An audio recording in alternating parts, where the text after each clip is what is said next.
کہ مدینے سے جب آپ نکلے ہیں تو کسی جنگ کا کسی کو خیال، کسی کے حاشیہ خیال میں بھی نہیں تھا. پیش نظر تھا اس قافلے کا راستہ روکنا کہ جو آ رہا تھا شام سے واپس ابو سفیان کی سرکردگی میں. جو جب جا رہا تھا تو حضور نے تعاقب کیا تھا لیکن وہ بچ کر نکل گیا تھا. اسی لیے کسی نے اہتمام نہیں کیا کہ وہ اسلحہ ساتھ لے. اندازہ تو کیجئے 313 افراد میں سے صرف 2 کے پاس تلواریں تھیں، اسلحہ بھی نہیں لیا. کیا کرنا ہے؟ قافلے کو جا کر جو ہے روکنا ہے، قافلے کو لوٹنا ہے کہہ لیجیے. لہذا کو کثیر تعداد جو بھی گئی ہے وہ اسی خیال سے نکلی اور اس میں کوئی بری بات نہیں ہے. باطل سے گویا کہ جنگ تو پہلے دن سے شروع ہو گئی تھی.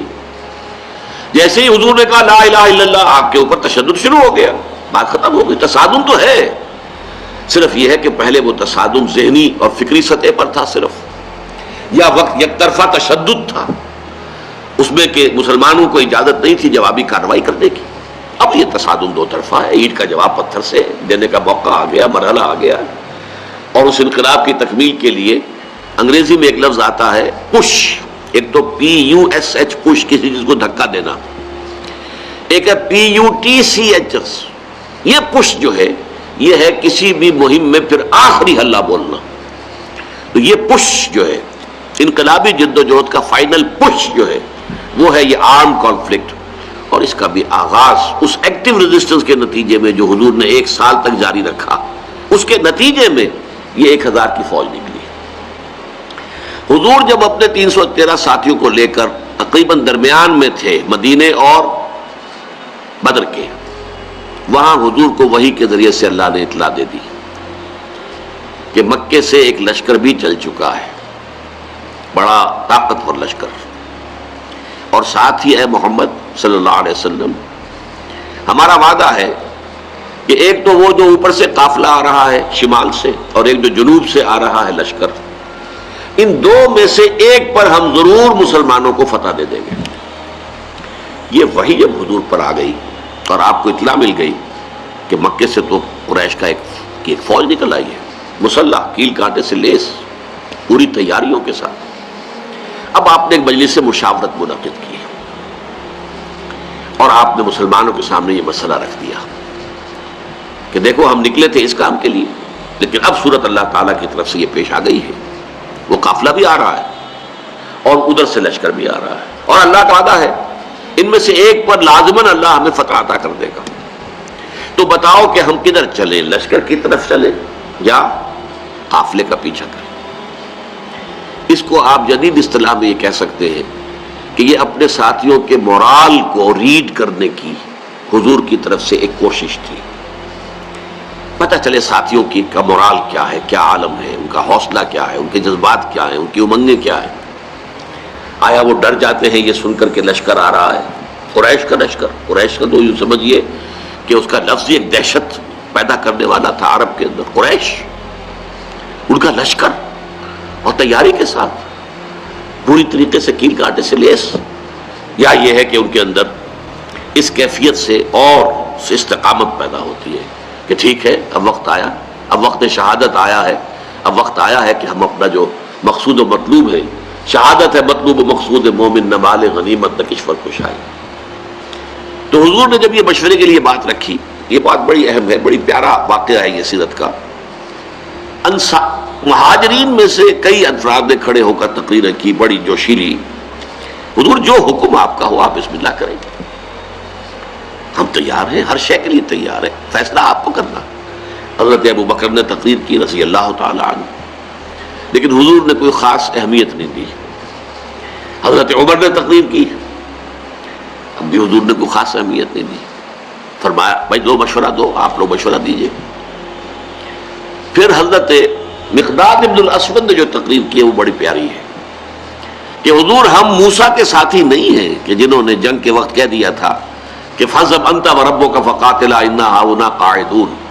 جاؤ موسیٰ تم اور تمہارا رب جا کر جنگ کرو، ہم تو یہیں بیٹھے ہیں، ہم جنگ نہیں کریں گے. ہم موسیٰ کے ساتھی نہیں ہیں، محمد کے صحابی ہیں صلی اللہ علیہ وسلم. خدا کی قسم آپ بسم اللہ کریں، جو بھی قدم آپ اٹھائیں گے انشاءاللہ اللہ تعالی ہمارے ذریعے سے آپ کو آنکھوں کی ٹھنڈک عطا کرے گا۔ حضور ان کی بات کو بھی کوئی خاص اہمیت نہیں دے رہے، پھر فرما رہے ہیں اشیرونی، مجھے مشورہ دو بھائی۔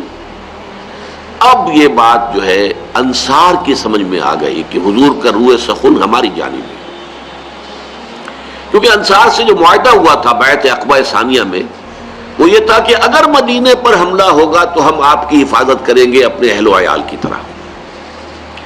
ابھی مدینے پر حملہ نہیں ہوا تھا، بلکہ حضور آگے بڑھ کر نکل آئے ہیں مدینے سے، اور جنگ مدینے سے باہر ہو رہی ہے۔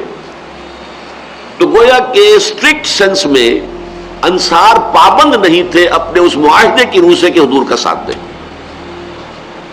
اور ظاہر بات ہے کہ اب جو سچویشن پیش آ گئی تھی، صرف مہاجرین کی نفری کافی نہیں تھی، 80-85 مہاجر تھے، باقی سب کے سب تو انصار تھے، ان میں 313 وہ کفایت نہیں کرتے تھے اس سچویشن جو اس وقت پیش آ گئی ہے۔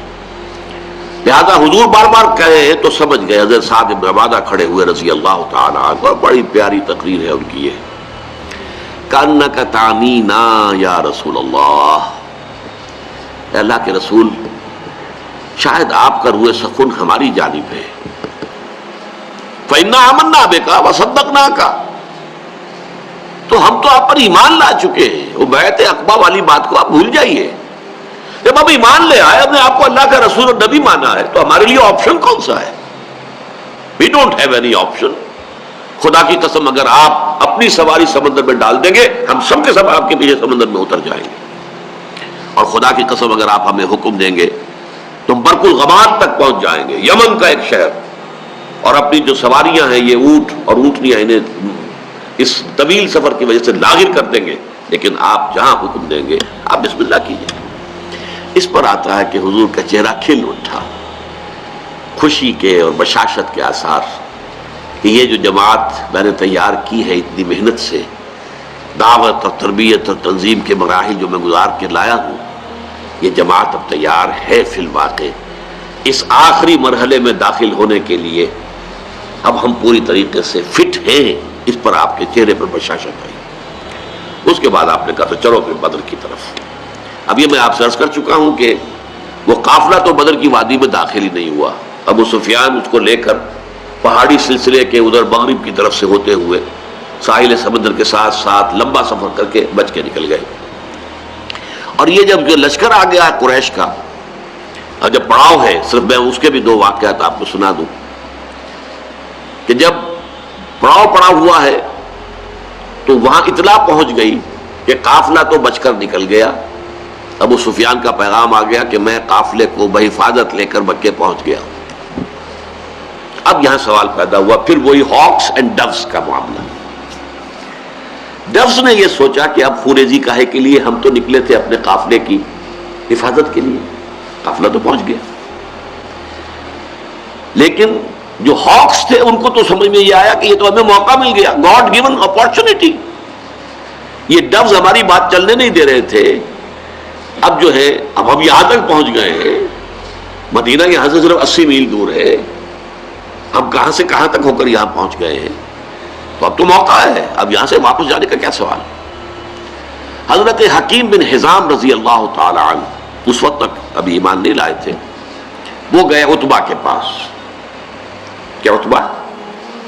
دیکھیے ہمارا جو قافلہ تھا وہ تو بچ کے جا چکا ہے، اب یہ خامخواہ کی خوریزی اور جنگ کاہے کے لیے؟ آپ کی حیثیت یہ ہے قریش کے ہاں کہ اگر آپ اس کو روکنا چاہیں تو جنگ اب بھی رک سکتی ہے۔ اس نے بھی کہا ٹھیک ہے، بات تو تمہاری صحیح ہے، اچھا چلو چلتے ہیں ابو جہل کے پاس، وہ he was the chief of the ہاکس۔ وہاں جا کر بات کی، اور وہ شخص جو تھا پھر اس نے پیترا بدلا، تانا دیا عتبہ کو۔ عتبہ کے بیٹے تھے حضرت حذیفہ رضی اللہ تعالی عنہ، جو ایمان لا چکے تھے، حضور کے ساتھ تھے۔ ہاں معلوم ہوتا ہے عتبہ بیٹے کو سامنے دیکھ کر تم پر بزدلی طاری ہو گئی ہے۔ اب یہ عرب کے لیے بہت بڑا تعمیر تھا۔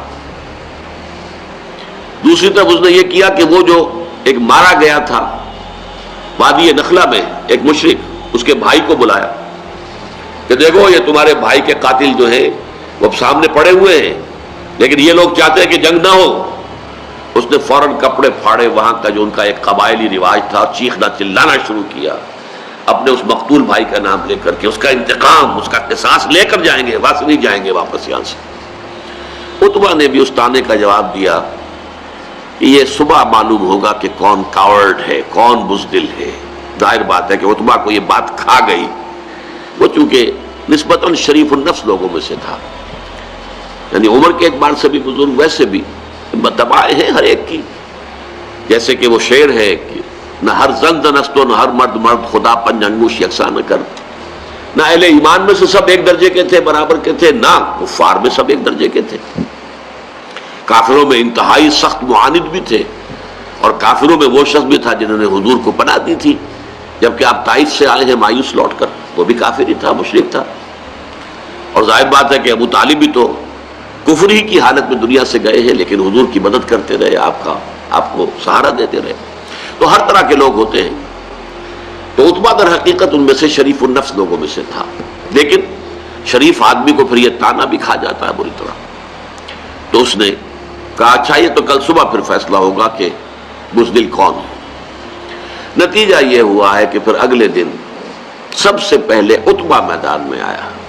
یہ اس طعنے کا نتیجہ، اپنے بھائی شیبہ بن ربیعہ کو بھی ساتھ لیا، اپنے بیٹے ولید بن عتبہ، حضرت حذیفہ کا چھوٹا بھائی۔ اب بڑا بھائی حضور کے ساتھ ہے، چھوٹا بھائی یہاں مقابلے میں آیا۔ یہ نکلے جیسے کہ پرانے زمانے میں رواج تھا، مبارزت، چیلنج کیا، آئے کوئی ہمارے مقابلے میں۔